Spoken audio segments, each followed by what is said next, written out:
Introducing Growth Guarantee Homes from MP Developers. Trust forever. எந்த சமையலும் ருசி தேடும் ரகசியம் ₹20. ஈரானுக்கு எதிராக அமெரிக்காவும் இஸ்ரேலும் போரிட்டு வருகின்றன.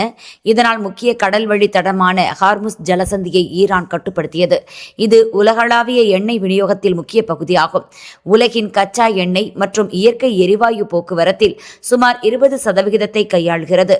தற்போது நடந்து வரும் போர் காரணமாக இந்த வழியிலான கப்பல் போக்குவரத்து பாதிக்கப்பட்டுள்ளது. உலக அளவில் பெட்ரோல் மற்றும் டீசல் விலைகள் உயர்ந்துள்ளன.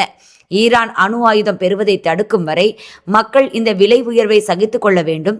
ஈரானுடனான போர் முடிவுக்கு வந்ததும் ஹார்முஸ் ஜலசந்தியை அமெரிக்காவின் கட்டுப்பாட்டில் உள்ள பிராந்தியமாக அறிவிப்போம் என அமெரிக்க அதிபர் ட்ரம்ப் கூறி வந்தார்.